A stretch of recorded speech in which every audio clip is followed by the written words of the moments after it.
A-line, Empire, Princess line, shift, dropways. There are numerous basic fashion silhouettes that which designers time and time again base their designs around. Without these, fashion wouldn't have a language that could label and describe different styles and looks.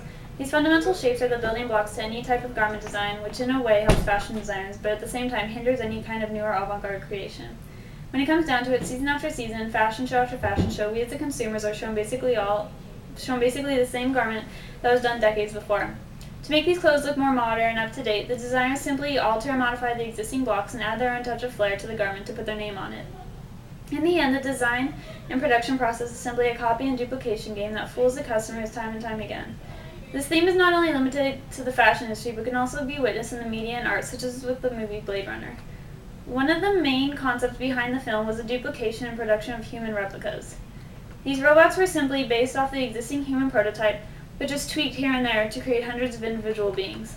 Nothing avant-garde or advanced was really created, just merely a set of second-generation humans that have a new name on them. Just as in the movie how the same thing is being produced over and over again, classic fashion silhouettes are being endlessly reused, and we therefore start to see the same styles re-emerge from the past and come full circle.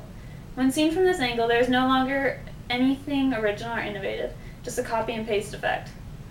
Basic fashion style foundations can be anything from overall silhouettes of garments all the way to the essential fitting techniques. These fundamentals, such as an A-line silhouette to create flair and princess style lines to generate great fit, are the building blocks to any garment. Everything in the industry is based off of these stepping stones. These styles are like the humans in Blade Runner. The primitive composition of a human being has been viewed as the jumping off point to create human-like robots, which are essentially the same thing except with a touch of modification.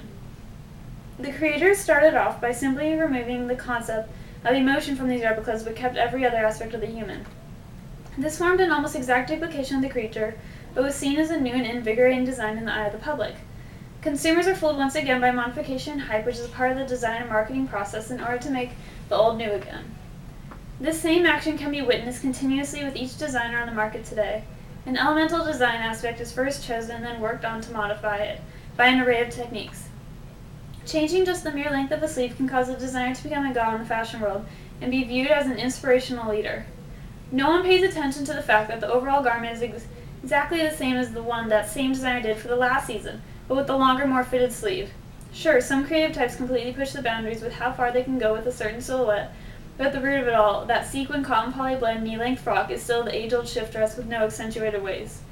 These silhouettes are simple foundation points from which to work off, such as humans are the original block to make copies from.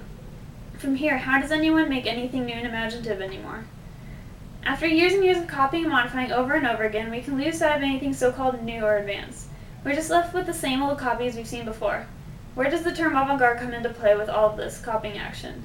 Avant-garde, being defined as unorthodox or daring, or ahead in any field, doesn't quite make the cut in the fashion industry, even if designers would like to think otherwise. As much as they argue a certain design is cutting edge and has never been seen before, look back in history and chances are this new design is a copy and modification of a previous style and look. When this happens, nothing is new anymore, and as depressing as it may sound, creativity can only lead an imaginative mind so far. The constraints of history and previous work will forever loom over these types, haunting them with the fact that their work will eventually just be seen as a step further than what was once already generated. Although the human robots created in Blade Runner seem advanced and technologically complex, their basic composition and outward appearance are no different than the extremely popular human form. Yes, it is true that the replicas are not true clones of humans, and that detail alone makes them different, but if they are not genetic copies, then they are simply modified and based off the existing human prototype. Nothing new has been made here, just as in the movie and in the fashion industry today. Nothing is new, and these worlds are becoming duplications on a rather large scale. There's always going to be creations and thoughts that push the limitations of both history as well as the modern-day critics, but this is as close as we get to reaching a truly avant-garde piece of work. In order to keep the fashion industry alive and thriving, the illusion of ingenious ideas and garments must constantly be pushed and shoved down the throats of the viewers and spectators, hoping to blind them from the truth that everything has become a duplication of the past. Anyone of age in this country knows that the fashion industry works in a cycle and has done so since fashion became somewhat of a necessity in society. A fashion trend including the style and silhouettes start off being worn and appreciated by a select few, but slowly rises until it climaxes into the consumer society. At this time, it is a must-have and in great demand. Then the trend or style slowly starts to fall shortly after it has completely saturated the market and begins to become less wanted and seen as last season. From here on, the look starts to disappear and become non-existent as a new silhouette becomes popular for its time. Many years later, or even just a few seasons later, the same look or trend with a slight modification will reemerge with the praise and applaud of customers worshipping this groundbreaking idea.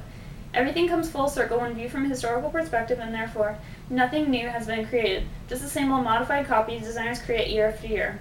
Just as fashion silhouettes come around endlessly into the public eye, this can be seen in the idea of human robots and replicas made of an existing model. The different generations of machines are modified each year to take the design one step further, and eventually this process comes back to the beginning, but with humans not knowing they are robots. They eventually die off and out of style, but come back starting off small in the years to come. Both of these worlds continuously support the thought of nothing new being created, but rather interpretations of the old, and modifying what has already been manufactured in order to impress audiences and keep them coming back for more.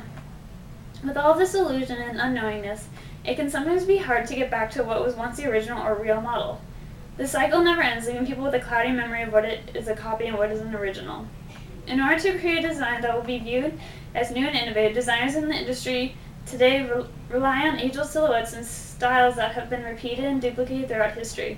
By simply adding or subtracting small aspects and details to existing pieces, designers are then able to call this new art piece their own, and label it with their name rather than giving respect and honor to the original model their piece was modeled after.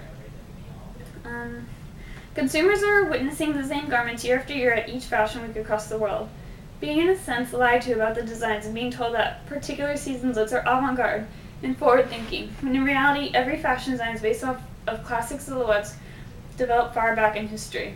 Soon everything becomes a duplication of a previous style, with just a touch of alteration that somehow makes it ahead of its time. This is also witnessed in the film Blade Runner, with the duplication process of humans being slightly altered and renamed replicants or robots. This creation isn't anything completely and utterly fresh, just simply a reproduction of something already created. This seems to be the case in many fields of the world we live in, and as more and more duplication occurs, we begin to lose sight of what is in fact an original as opposed to what is a copy. There is no longer anything novel or innovative left in the fashion industry, and we are simply seeing copy after copy made of historical pieces once praised in their time. No avant-garde can only lead to nothing new.